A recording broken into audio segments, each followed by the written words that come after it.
Good morning, everyone. How are we doing? You're all so quiet. I can't believe you all just sat there so quietly. It is this time at ADE though where you start to feel a little bit tired. Did anyone go out last night?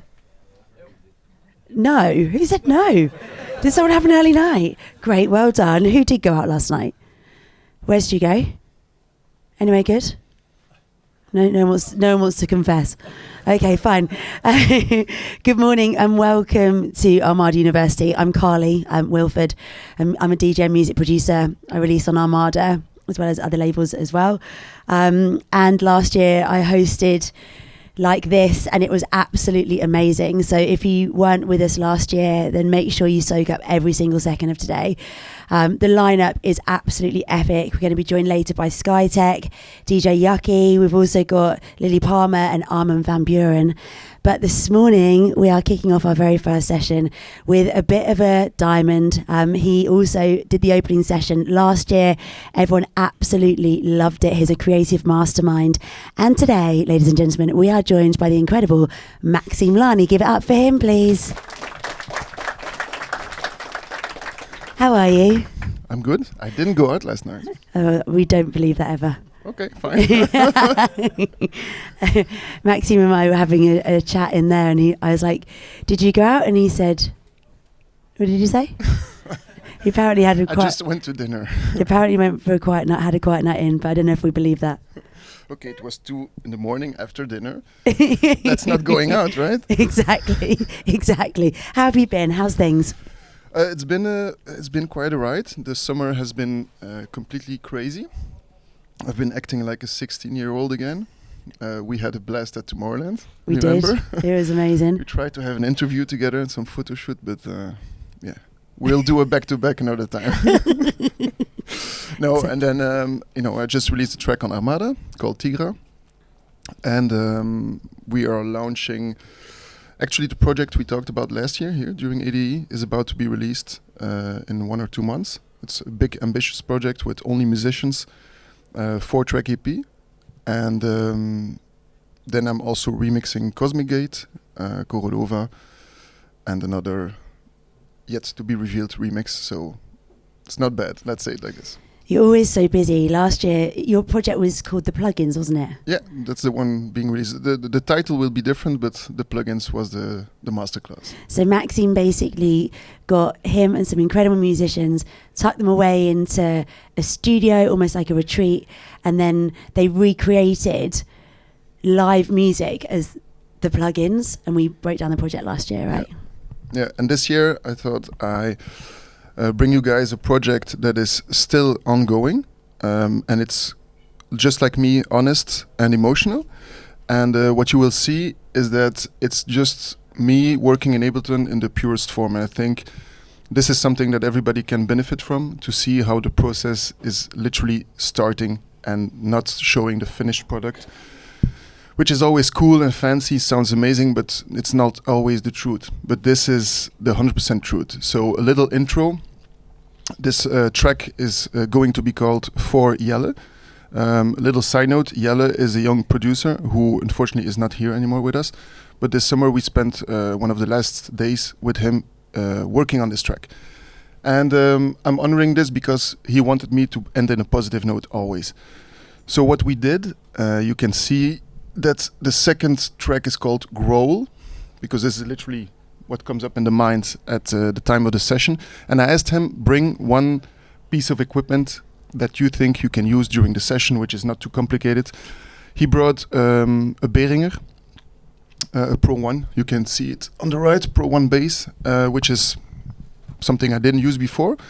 So I asked him, like, just press play, make some noise with it, and I'll hit the record button. And this is the first thing we did. So I'll go through that process step by step. And what you see here is the recording file, which is the audio file. And when you zoom out, you see how long, like super long recording it is. And what you can see is that it's pure electricity generating an audio file, nothing more. When you would press here, for example, in the beginning, if it allows me, no, because it's a loop. So it's literally what we did. And I asked him like, okay, do it as long as you want. It goes anywhere you want because this is just what the machines don't do. And then if I would go back to the loop, sorry, Control Z. So when you started this project, what was the first sound that you started with? Was it the one that you're showing us now? Literally this, because he wanted to be in the studio with me, had not a specific plan, and I could work with my flow, but I also wanted the basic of the track, the foundation, is something that he initiates. Yeah.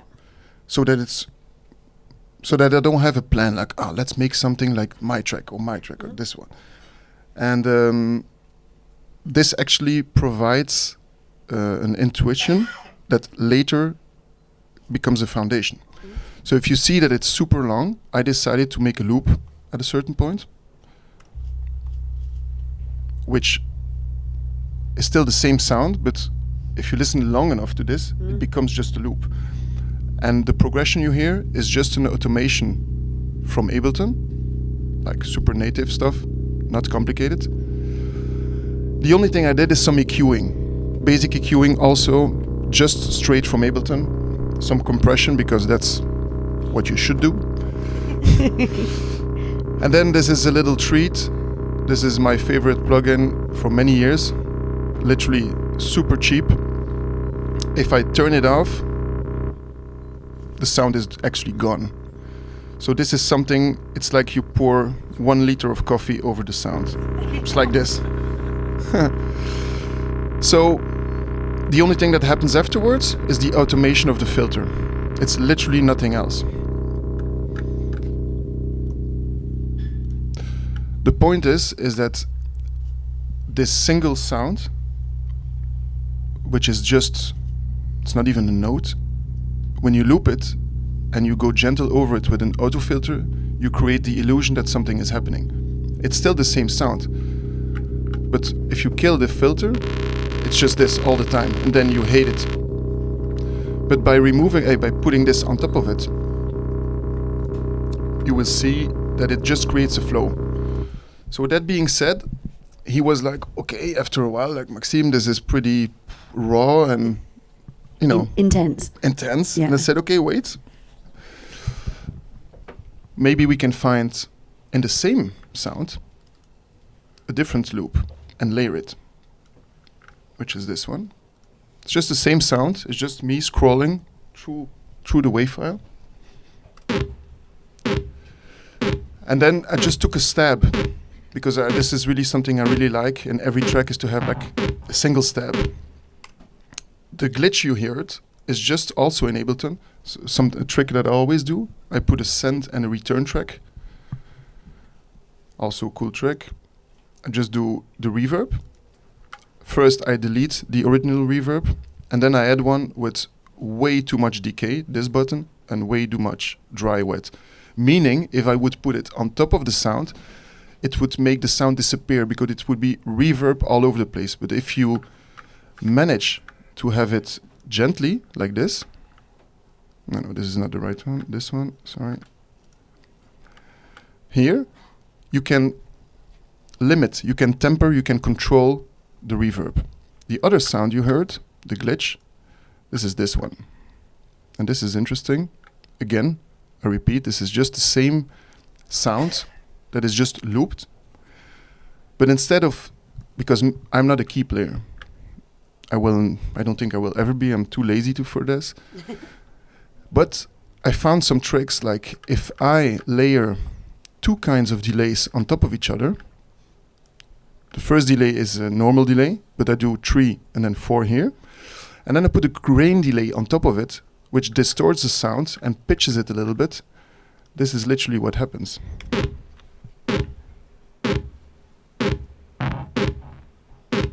And then again, there's a second illusion that you think I'm playing with an instrument, or that I'm super smart and, you know, a good producer, but that's not the case. It's just about making the right choice. Okay, what are my options? And Ableton always provides a solution for this.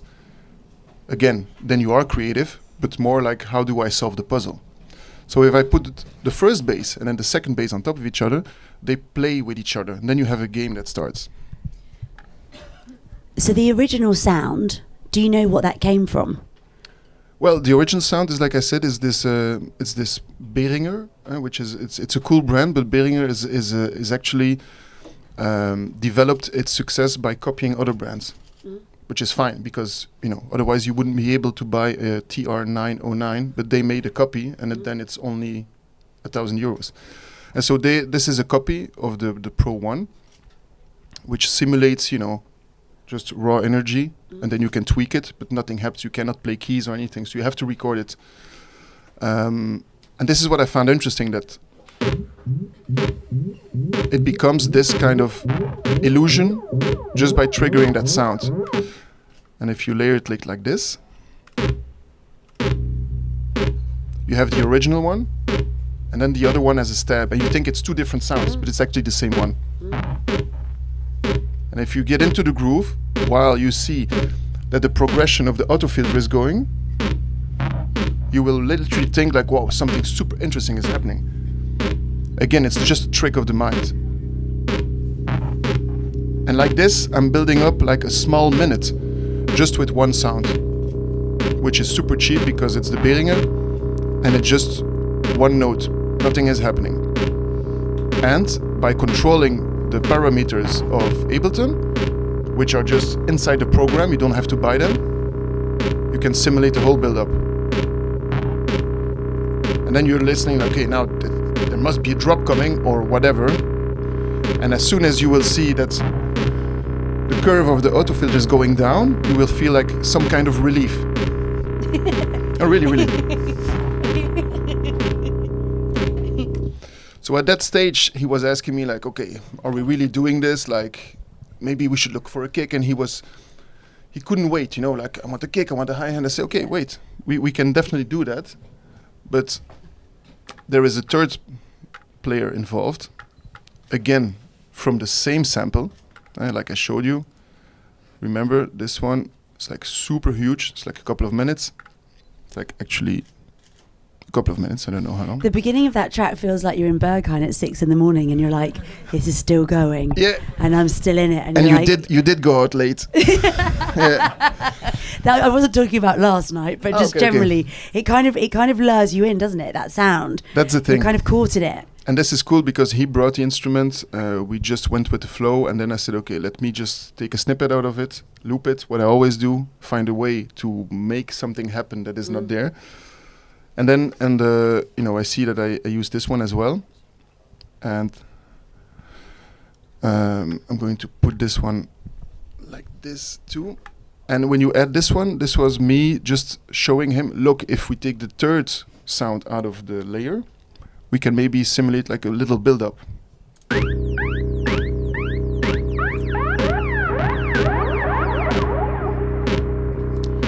And again, just with the same trick, it's a pure audio, and then, the two parameters, one being the reverb, one being the delay.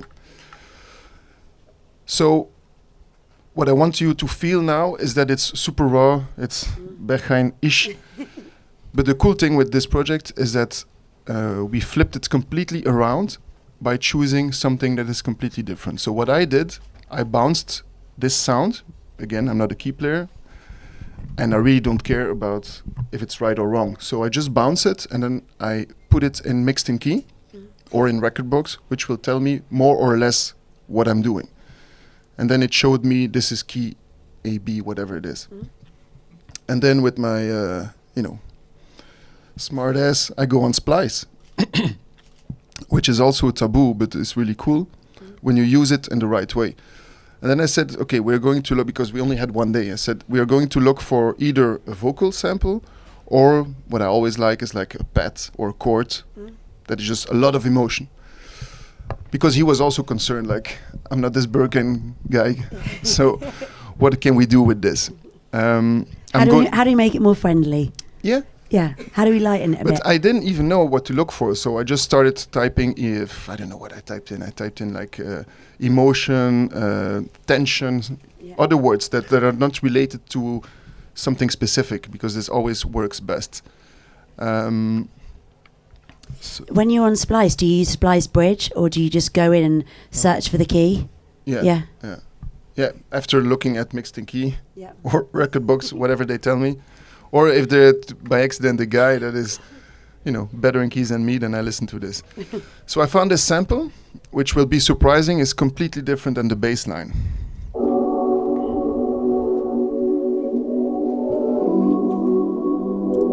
And he was like, what's happening now? And I say, okay, wait, if we can make it happen, because I didn't know, again, just looking at the keys and the numbers. But my feeling was like, if I can layer this with the bass line, sorry.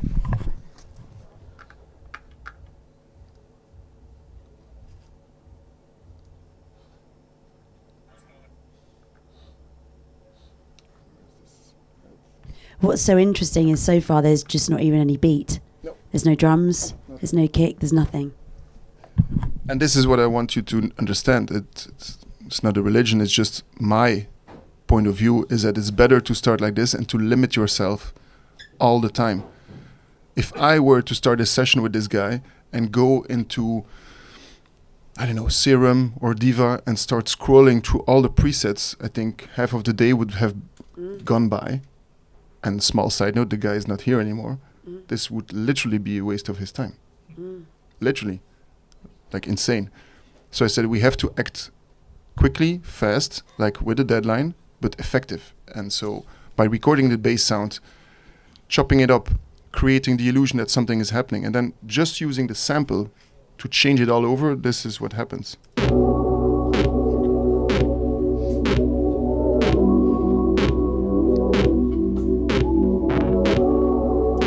And what you immediately hear is that the positioning of the sample, which is quite loud in positioning of the bass, makes the bass and whatever happens there submissive. And this is a real choice.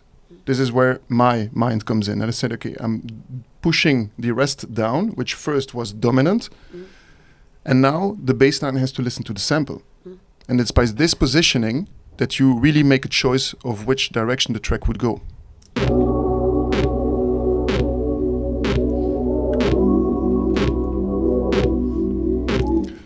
Here again, super simple and effective editing. It's just native, and so native meaning it's a plugin created by and for Ableton, the EQ. Super simple, EQing the low, EQing the high. This is, sorry to say it like this, but it's like putting on a condom. It's like, it's true. It's like protecting yourself. I had to say it, sorry. 11:17 in the morning, everybody.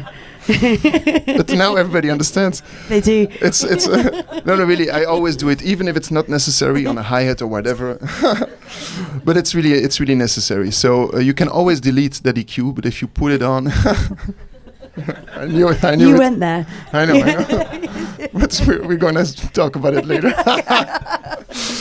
Then there's a fancy plugin, the Valhalla, which is again not so expensive, but this one I dare to put it on the track and stay there forever. And the other one, to summarize, is put on the return and the send track, so I can control it. But this one will determine that the sample constantly gets this flow, and the Valhalla is just a fancy piece of reverb. Second one is this one, also not expensive.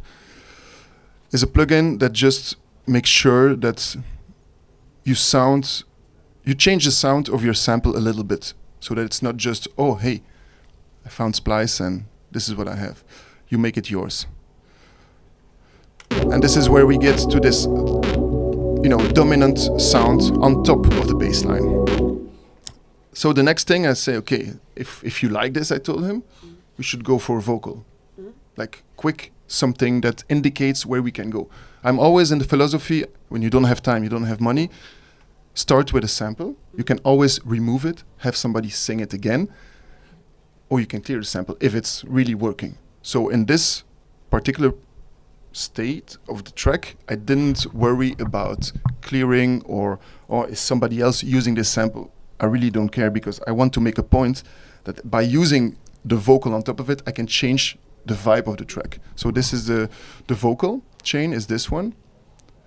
And what I did is, you can see I chopped the vocal literally, like, oh, I like this part, I like this part. And again, because this is the only way I know how to work in Ableton, I just do it hand by hand on the grid for myself to determine, look, this is where I want the vocal to be. Later, I will be worried about, is this okay? Is this well placed? Is it all in key? But for now, I want to work fast. I'm against the clock, trying to show him what we are going to do. So the vocal separately would be like this.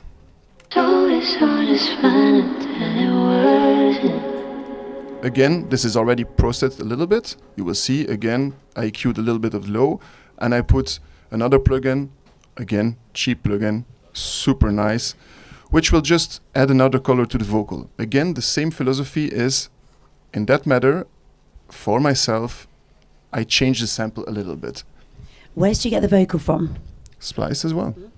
Again, a big note. If I were to release it somewhere, I would ask myself the question, do I know a singer-songwriter? Maybe she wants to do it differently. Or is a sample just cool and it's fine to go along? But this I will pitch to a few people after playing it. But for now, in this stage, for me to listen to it and for me to evaluate if it's still good after several weeks, I keep it. When you're searching for vocals on Splice, how do you find them? What do you type in? Usually I don't type in vocal. I just start with the key, which is determined by the vibe. I tend to put this on loop, and then I stumble upon a vocal, or I search, because Splice is not always bulletproof. You know, if for example you search for a string or a pad or a hi-hat, you come across a clap. It just happens. And then I think this was one of the first results, like in the first page or two. So it wasn't like a clear choice, like, oh, I want a vocal that is female, that is loungy. No, it just happens to be this one. I looked at them, do you like it? Okay, let's go, let's chop it up. Yep. Again, if it works, it works. If not, we can still take it out. But at least within the first 2 hours, I have a result. Because the result is already in your head in a way. You know where you want to go, so you have to act fast, because otherwise you're distracted and you lose it. So this is the first part of the vocal. The second part is here, up, and the second part will just, it's the same vocal, but I just dissect it, and I just choose to place it how I feel it. So, because we don't have that much time, I'm just going to play the vocal together with the rest.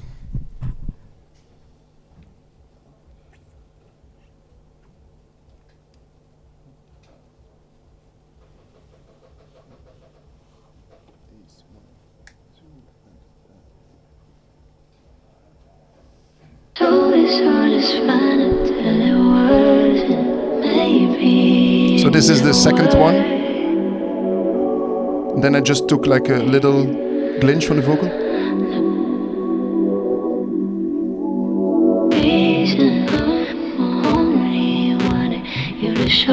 And now you feel it's making you uncomfortable. And this is what I want. I want you to feel like, this is super emotional.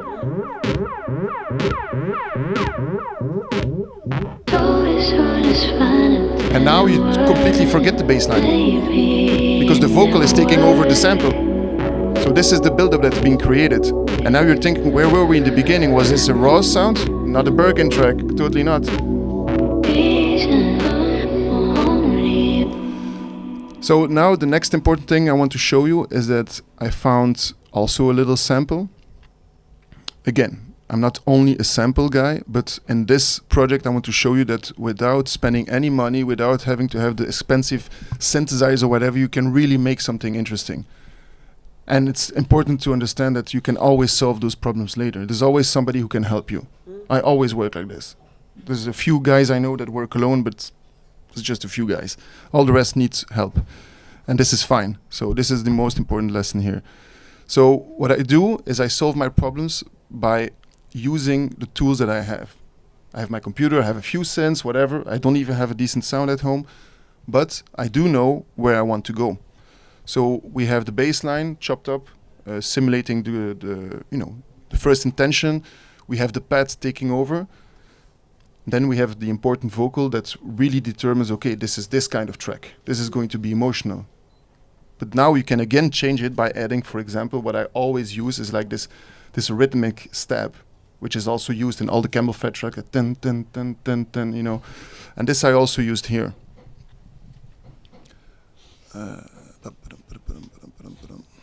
If you see, I'm showing the real project. I don't even know where it is. So, and I try to color it and do some nice stuff on it. But is this one low perk? Nope. Transitioning pad, open height shake. My God, I'm a mess. It should be in there. And it's right.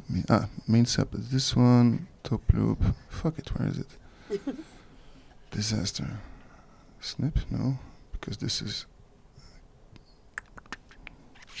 nice one. Okay, fuck it. You wanted to know about the kicks as well, so let's do this instead. We can talk kicks. Yeah.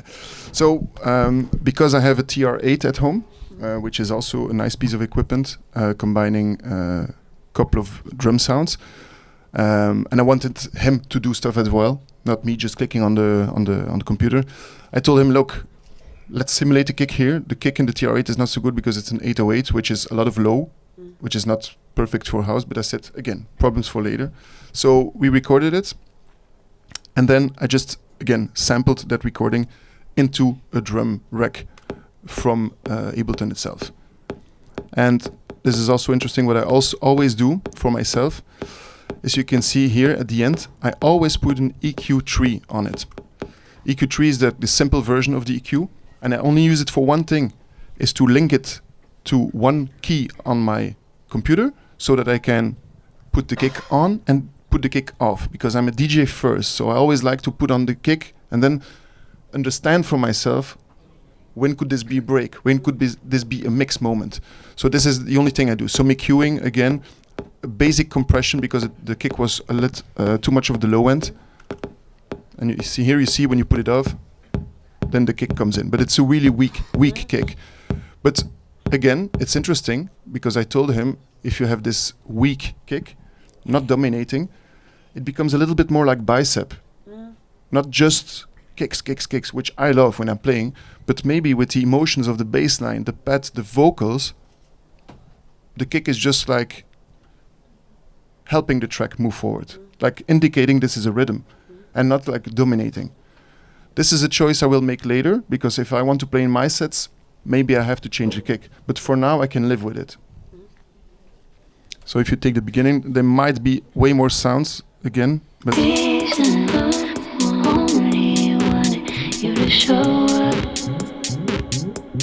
going to put the kick here, like this.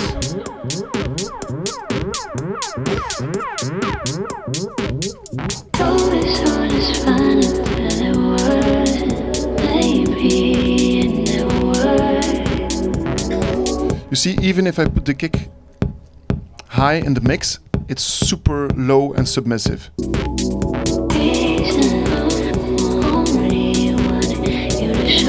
And what you see here is double kicks. So apparently I'm looking at my own work now. I layered 2 kicks because I wanted to know what would be the difference if I put more punch in it. So it's interesting, I haven't heard it in a couple of weeks. Here you go. So this is a clear choice. So this proves my point that it's important to work messy as well, and to leave your mistakes in the project, because then, you know, if a couple of weeks later you go back on the project and you look at it and like, okay, what did I do here? Okay, clearly I added a second layer of kicks, and that second layer might indicate, is it important to have more bass or more kick or more low end or more punch? You know, you can go more in the high, which pushes the rest a little bit away. But clearly, how I hear it now, it's not a bad decision to switch here. And then comes the choice. Here on the blue spot, you can play with the volume. And again, I don't do this, I just do this on a hunch. Then you can decide, I want the kick to be really on top of the mix, like a DJ track, or I want it to be more smooth and listening and pushing the emotions of the track. But I'm happy I left it like this, because now, again, it proves my point that it's important to make those choices, to make those decisions in the right time. If it weren't here now, I would probably not even think like, should I have another kick? I would convince myself, it's fine. I already did it at work. So this is one of the things. but I did hear the sound that I was looking for. My God. So what you also hear is that all the percussions, hi-hats, shakers are super low in the mix. And this is also a clear choice. He was asking me, oh, can we have like a big hi-hat? I said, yes, we can do that. And then I showed him like, when it's on top of the mix, it will just dominate. For example, if you look at the most successful guys now from Keine Musik, they make clear decisions what they put up front. Adam Port now is choosing for vocals up front. You barely hear the bass. But then when Rampa is making something, it's only the bass you hear. And those are just choices that they make in before. Of course, they are with 3, so that means that they know if I play the vocal track, then you come in with the bass track, people will freak out. You can make those decisions too in your own production by saying, I have here this hi-hat, which is like a clock hi-hat, like tack, tack, tack, working on itself. And then this one can play with another loop here. Just let me show you. And you will hear it's super, super low. But this is deliberate because it has to be gentle towards the bass line, the vocal. And this is just a choice. You can almost not hear it, but if you take it away, there is a layer that's gone. You see? You can clearly hear it. But if I didn't tell you, no way you could hear it. It's the same with this one. This is a ride that I made myself back in the day on an Electribe, and I keep resampling it. And as you see, it's completely off, and it's super, super low. But this one, he was a little bit confused about this. He was asking me like, "Do we even need it?" I say, "Yeah, because this will determine that you are in the next chapter." And when the ride will come in, if I take it away, you hear it. You really hear it. Even though it's on -12, it's like not in the track.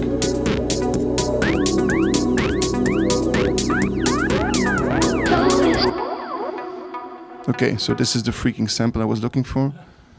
Again, it's called DM. What the fuck? Anyway, so this is the stab that I was looking for. I could play it on a synthesizer, or I could play it on any plugin, but again, had to work fast. Yeah. And if you mix it well, if you work on it well, and you see that I did some, placement, you will say, hey, this is a typical sound that Maxim would use, which is true. I can still change it afterwards, but this build-up will push the track into another level.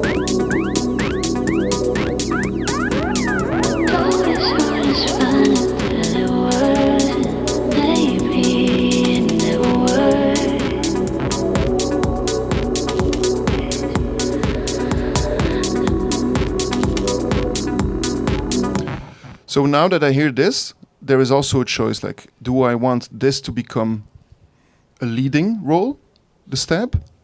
And then I asked myself, no, I did this before. I did this with Renaissance, I did this with a lot of track afterwards, and then some people even told me, like, okay, I think you've done this enough.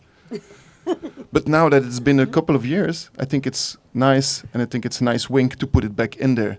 But then with a clear positioning, like submissive. And I like to think like this in tracks, and when I'm making tracks, like, hey, it's still me, but it's my past that's still there. So all of those things are really about choices. This is the most important lesson here. It's about choices. It's about, do I want it to be a hi-hat track? Do I want this to be a kick-dominating track? But this is clearly an emotional track. For now, I don't know how this will evolve. I do know that the basis, the foundation has been written here for myself. And so I make a render out of this. I play it in the car. When I go running, I listen to it. Maybe I show it to 1 or 2 people. Maybe. But the thing is that at a certain point I will make the decision to finish it. And then I will be there with other people and asking them, okay, should we need maybe extra keys? Does something need to be corrected? Probably they will say yes. And then only later, when I want to finish it, should I replace the vocal. What type of people are you sharing it with at that point? Are they friends? Are they people in music? Are they people outside of music? Well, of course, when you're having a nice glass of wine or tequila with some friends, then you can talk about it. But at a certain point, I will be in the studio with other producers, like to elevate my work. Guys that I know, they are kicking ass, and I'm like, okay, give it to me. Yeah. But I will also direct it how I want it to be. Like, okay, you cannot change from me this bass line because it's recorded with the synth from this guy. Nobody touches it. Stuff like that. Or no, I really want this sample because I love it. Oh, stuff like that. But then if there's keys involved and it's not matching and he will prove it to me, then I will listen. Because sometimes, you have to listen to other people.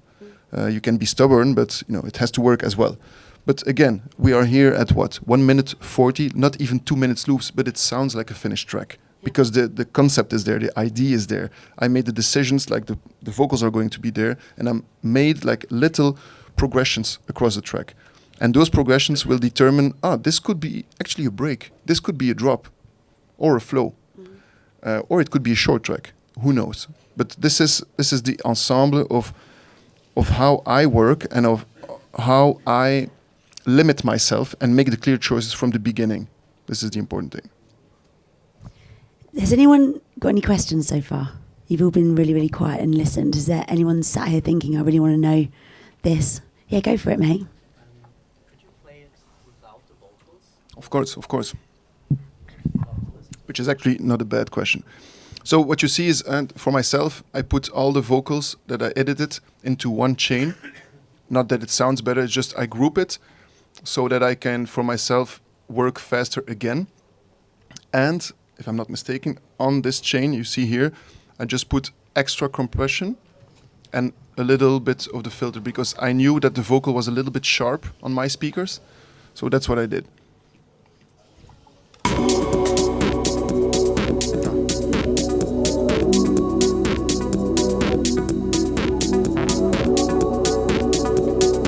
This is, of course, just my opinion, but now I think it's a bit boring for myself. Because it's just a loop. And that's why I need those vocals, just to determine what is possible. Again, it's not sure that I'm going to use it. And if somebody else is releasing a track and the vocals are in it, which happens a lot with Spice, then I have to adjust it. But this is also about a choice. You can also say, I don't care, I'm using it anyway. But when you take the vocals out, which is actually a really good remark, because you need to be able to step back and look at it on different angles. And this, again, proves my point. If you have like a limitation of 2 minutes and you work on it and you mute your chapters, you can decide, no, I want a vocal because now it feels like a bit empty.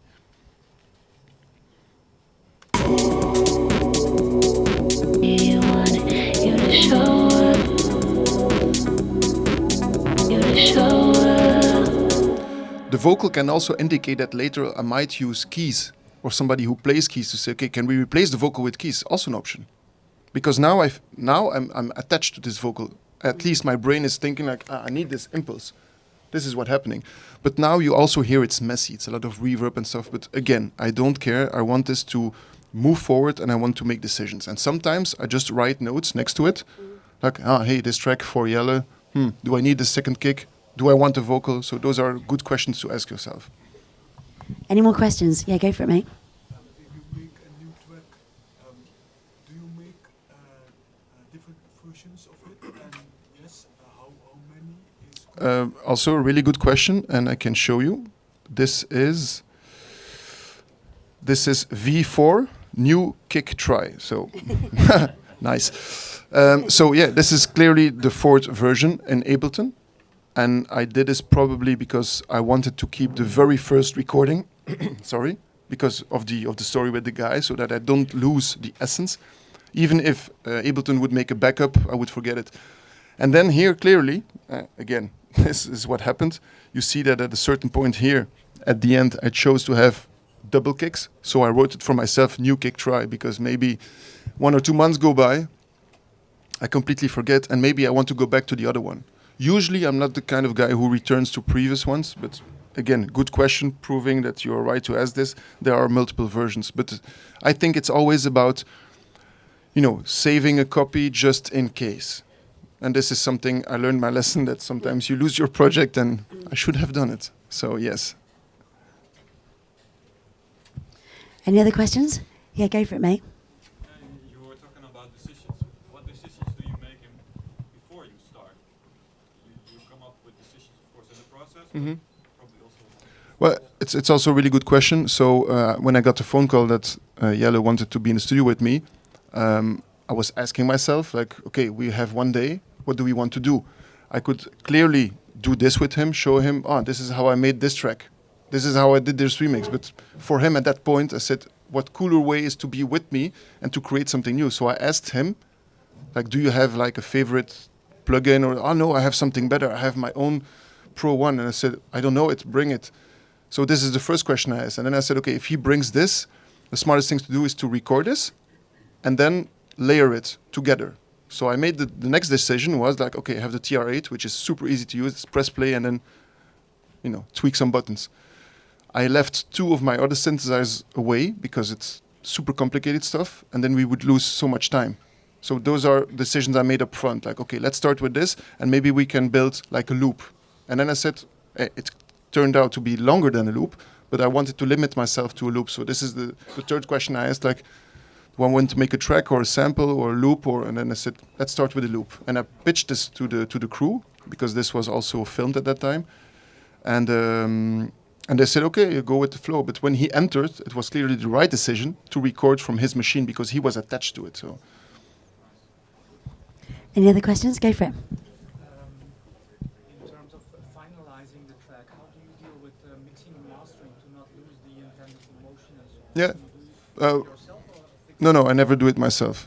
Yes, sometimes I do it myself because some tracks are super clean from the beginning, but this one not. You can literally hear that it's too messy. A lot of reverb, a lot of low-end blending, colliding with each other. So with this, I would go to a friend first. I would export everything, work in Logic with this guy, ask the right questions, like, okay, do we need a new kick, or what do you think about the key? Is something not working?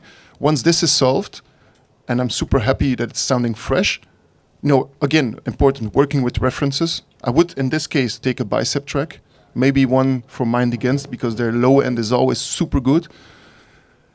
And when this is done, I have a friend in Berlin who masters, and I would ask her, like, are you free, and can I afford it this time?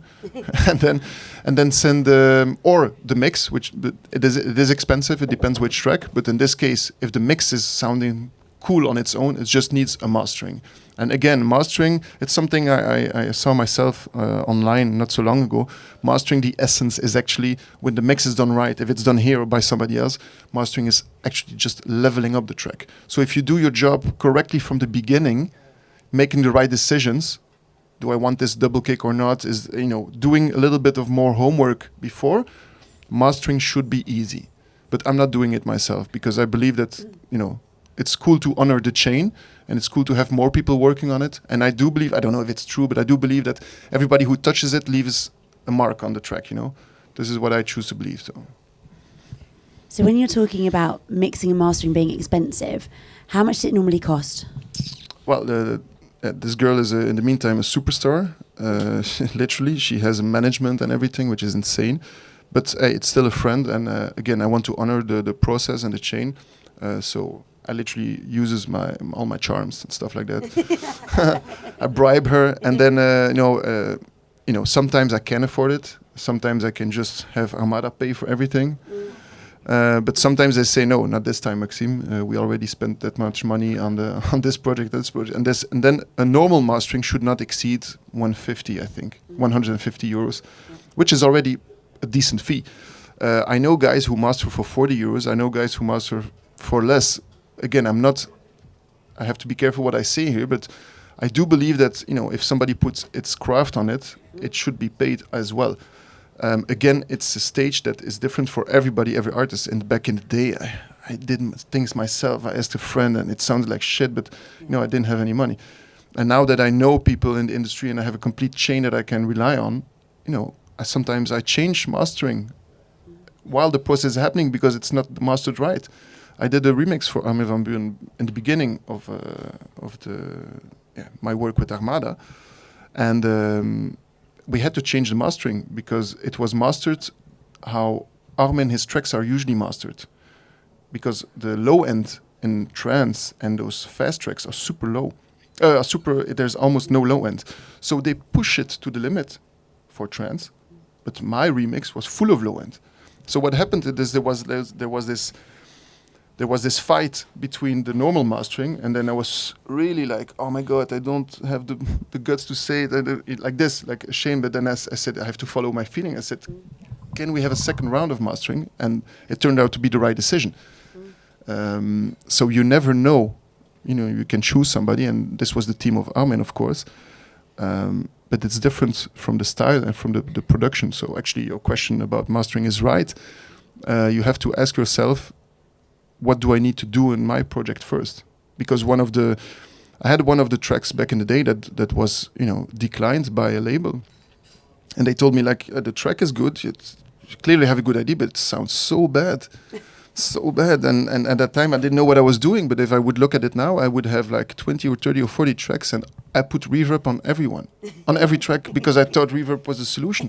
And at the end you have this whole sphere of and nothing gets through. So that's how I had to learn it the hard way, like Reverbing the cake. reverbing the cake, yeah. So now that's what I showed you. Now I play with the send and return, and only on one or two of the tracks I put a whole reverb on it. This is also bad decisions, but I had to learn it the hard way. Any more questions? Go for it, mate. Hello, I'm George. The question is, do you use more than one reverb in the belt channels?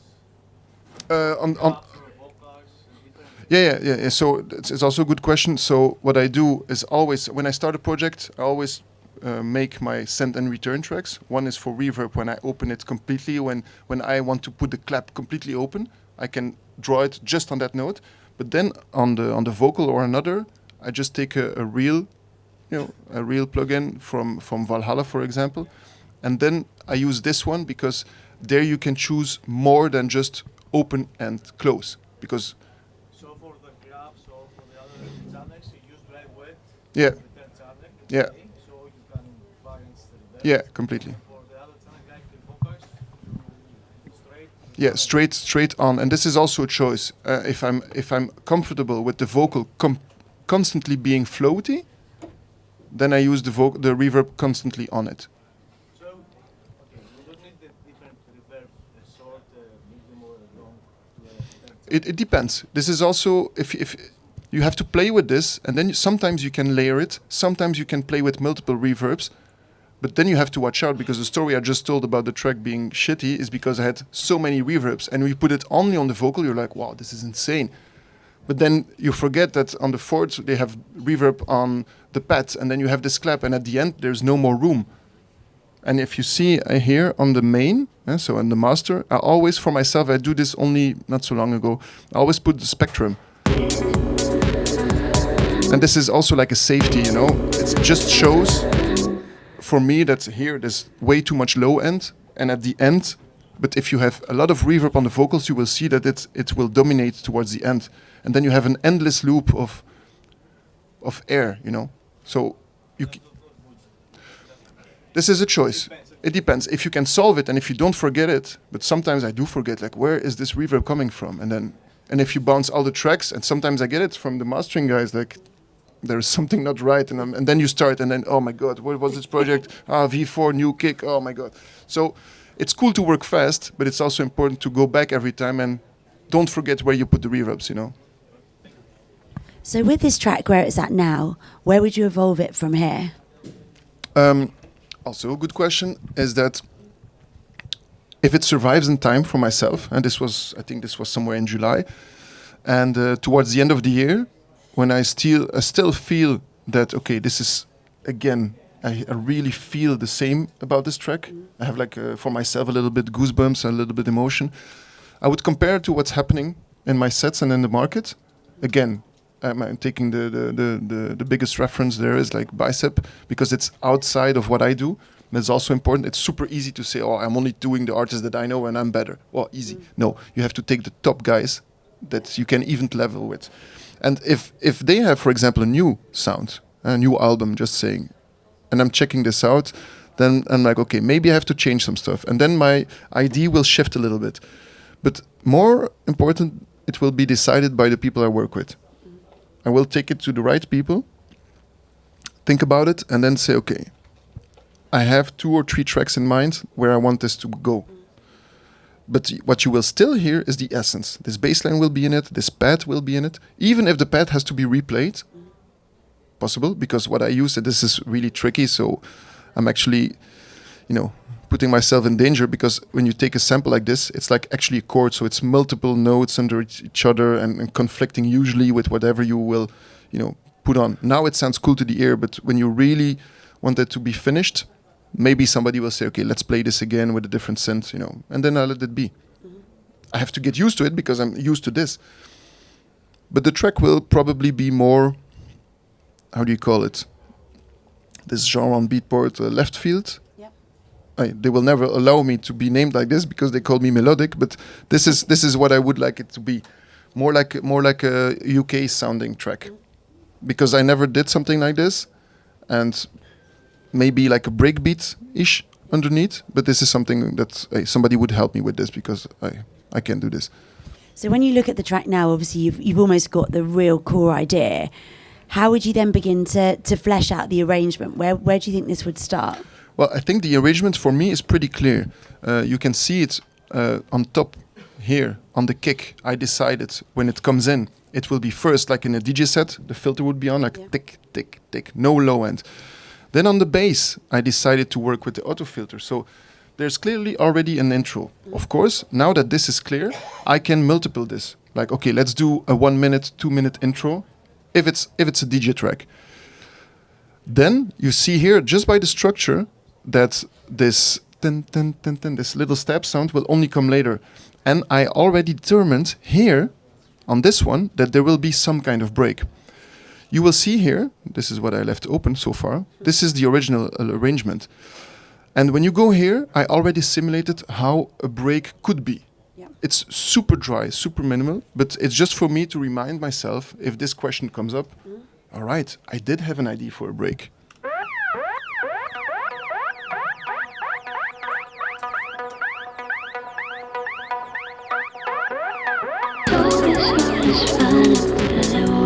And here, I can always go back to this and say, hey, what if the break would be like super silent, uncomfortable, because you have the vocals, you have the bass line, you have this pad, and then you use this little sound tweaking from this bass line, going up, and then you hear like, ten, ten, ten, ten, and then people are, okay, this is a trick of him, I know this. So this is something I would leave in place for myself, like this could be a potential drop, And I think here, it's not on, but I don't know what this is. This may be an extra layer of sound.